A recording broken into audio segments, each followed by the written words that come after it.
Saya mendapatkan dua penjelasan yang berbeda dari tim Prabowo tentang PT TMI.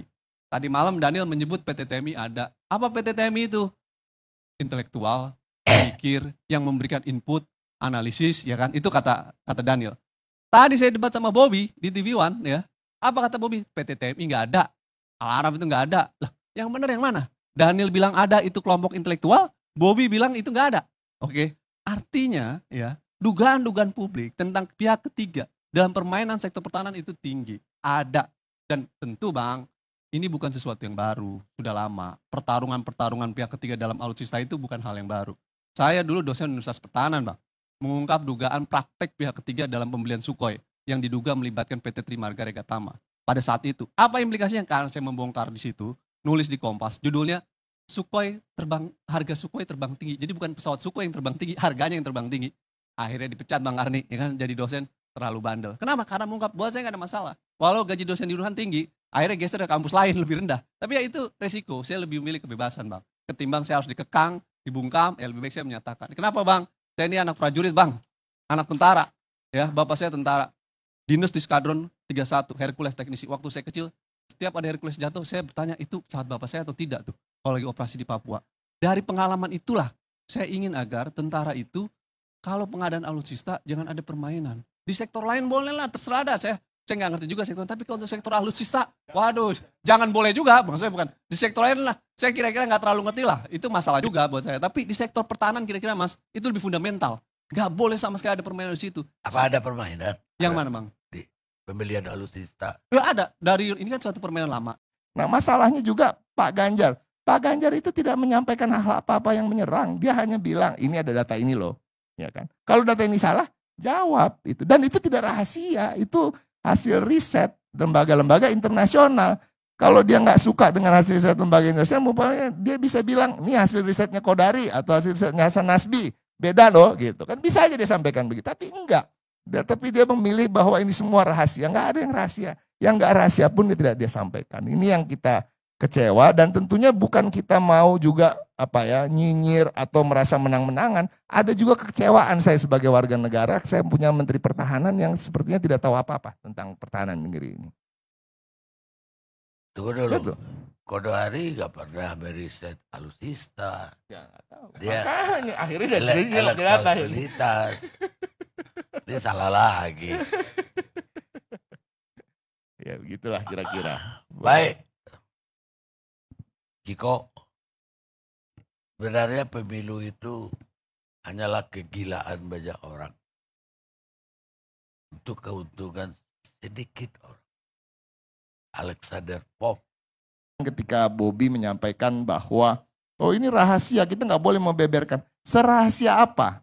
Ada Global Power Index. Global Power Index itu adalah power index daya pukul suatu negara di bidang pertahanan misalnya. Itu ada rankingnya, ada risetnya. Artinya apa? Artinya kan bukan cenayang yang meriset. Artinya setiap negara itu diketahui jumlah pesawatnya berapa. Kalau kita Google sendiri aja sekarang kita tahu jet tempur Amerika Serikat ada sekitar 5 ribuan jet tempur. F-22-nya ada berapa. Yang kita nggak boleh tahu apa aja dia dilengkapi persenjataan apa sampai detail, kita nggak bisa tahu itu. Dan itu menjadi bagian dari rahasia. Nah masalahnya Pak Prabowo tidak menyampaikan apapun yang sensitif maupun yang tidak sensitif, yang rahasia maupun yang tidak rahasia. Kan akhirnya orang jadi berpikir apa saking rahasianya Menhannya sendiri nggak tahu kan gitu. Tapi kan nggak mungkin. Nah masalahnya apa Menhannya tidak mau tahu. Karena selama 4 tahun ini yang ada di pikirannya bagaimana aku maju lagi sebagai calon presiden. Ya kan, sehingga biarlah Menhan diurus sama anak buah gua kan gitu. Nah yang kita takuti itu kan fokus-fokus Pak Prabowo ini bertahun-tahun berperiode-periode itu maju sebagai calon presiden, ya kan, bisa dikatakan he is very power hungry, haus kekuasaan. Akhirnya yang dipikirkan hanya bagaimana dia jadi calon presiden, dan dia sudah berhenti belajar di tahun 90-an mengenai pertahanan. Artinya dengan segitu banyak pengalaman itu kan bisa saja pengalaman dan berbuah prestasi selama dia menduduki suatu jabatan misalnya. Tapi kan kalau kita lihat pengalaman yang 4 tahun ini, kita lihat hanya berbuah pengalaman aja, berbuah cerita aja pernah jadi Menhan, tapi nggak ada prestasinya. Artinya kalau memang ada, itu akan ditonjolkan dalam debat kemarin. Dia akan bisa bilang, gampang kok menonjolkan prestasi, bandingkan dirinya dengan Menhan sebelumnya, atau Menhan sebelumnya lagi, atau Menhan sebelumnya lagi, kan itu.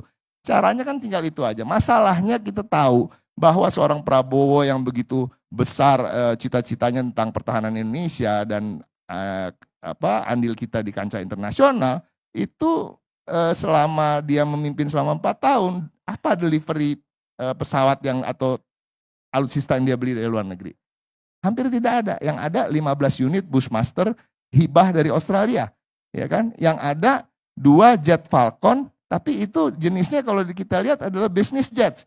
Business jets itu apa? Pengangkut VIP yang gunanya hanya untuk mengangkut VIP-nya TNI, gitu. Nah kalaupun ditanya soal itu kan dia bisa jelaskan, oh yang lain belum datang, sekian-sekian saya udah pesan. Nah itu tapi kan dia tidak sampaikan gitu.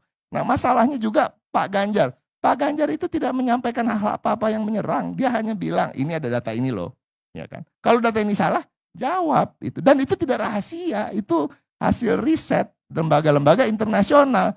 Kalau dia nggak suka dengan hasil riset lembaga internasional, mungkin dia bisa bilang ini hasil risetnya Kodari atau hasil risetnya Hasan Nasbi, beda loh, gitu kan. Bisa aja dia sampaikan begitu, tapi enggak. Tapi dia memilih bahwa ini semua rahasia. Apa 02 kemarin itu tidak siap. Tidak siap Untuk debat. Yang kedua beban Bang.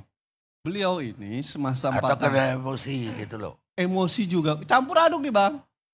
Tidak siap, overconfidence, emosi. Plus 4 tahun ini memang Bang, kita harus akui Bang. Fakta-fakta yang disampaikan oleh 01 sama 03. Memang masalah yang beredar di publik kira-kira. Dan itu pasti akan kemungkinan diserang. Saya sudah bisa prediksi. Pasti akan nyerang dari sisi itu. Nah, sayangnya mohon maaf, tim Pak Prabowo tidak menyiapkan kemungkinan pertanyaan itu jawabannya bagaimana kira-kira Bang. Akhirnya kacau Bang, kira-kira. Kacau 02. Tapi bukankah orangnya di posisi incumbent itu ya lebih gampang diserang dibanding orangnya di luar atau challengernya? Sangat betul Bang. Karena itu timnya itu harus menyiapkan apa isu yang kemungkinan untuk diserang dan apa jawabannya. Kan juga bisa gampang untuk dijawab Bang. Tapi sama sekali tidak menjawab. Berlindung di balik kerahasiaan, berlindung di balik nanti aja diskusi di belakang. Kan kita bukan lagi diskusi di warung kopi nih. Kita diskusi debat kandidat presiden. Di depan harus dijelaskan. Nah saya sih harus mengakui ya, nanti mungkin timnya nggak akan jujur. Saya rasa timnya sudah menyiapkan dengan baik. Cuma problemnya adalah siapa juga Bang dari tim itu yang berani memberikan input ke Pak Prabowo. Pak, nih Pak, wah gue lebih ngerti lah. Kodari? Wah Kodari gerakan 1 putaran ya nggak isu pertahanan. Berani Kodari berani. Hah? Itu. Harus berani dong Kodari. Saya pasti berani. Masalahnya kata Arab, saya bukan dosen pertahanan. Saya Nanti dosen dipecat, sekali Bang. putaran. Nanti kita ada Kalau fakultas. sekali putaran kan saya bisa menjelaskan panjang lebar. Tapi kalau disuruh menjelaskan Sukhoi dan Miras, ya saya serahkan kepada Al-Araf. Enggak Harusnya Al-Araf nih yang jadi coachnya Pak Prabowo loh. maksudnya Al-Arab, Kodari menjelaskan, Pak jangan terpancing emosi. Kalau Bapak emosi nggak jadi 1 putaran nih, gitu loh Kalau maksudnya. itu pakar komunikasi Bang Effendi yang cocok yang beri nasihat bukan Kodari. Masa Prabowo, PT TMI itu diduga oleh Pak Anies menjadi pihak ketiga dalam permainan. Saya rasa Ibu Koni mengungkap itu Bang di 2021 sampai debut di publik, gaduh sekian triliun, ada perusahaan dan ada surat dari akademisi yang berdiri mana aja. Dan untuk Pak Prabowo mewujudkan anggaran sebesar itu, Ya. itu memang aku kawal. Karena aku pengen Indonesia punya kapal induk. Kemen Kerosoburon ekspor dan lain sebagainya. Sampai perdebatan itu pliks. Dan salaman akhirnya di Kementerian Pertahanan tuh. Waktu itu Bu Koni kan, anak-anak salaman karena untuk meredam persoalan itu. Pak Anies sedang mengungkap itu. Nah, Farhan ketawa kenapa? Bang Farhan ketawa tuh. Kenapa ketawa? Karena kayaknya Bang Al-Araf ini udah nggak kayak pengamat, udah kayak stand up komedi. Iya. Enggak, ketawa pada saat salaman. Kenapa? Oh artinya ada perdamaian. Oh, Saya nggak tahu Bang, saya bilang salaman. Itu kan mengikuti prinsip bahwa kalau Anda mau berdamai, bersiaplah untuk perang. kalau mau Jadi Teh Kone waktu ngajak perang dulu. Ujungnya apa? Damai. Tapi sekarang tetap kritis kemarin. Ya Bang. Arab nggak diajak damai. Oh Arab nggak diajak damai, dipecat. Kita dipecah lah. Udah nggak ada damai-damai pecah.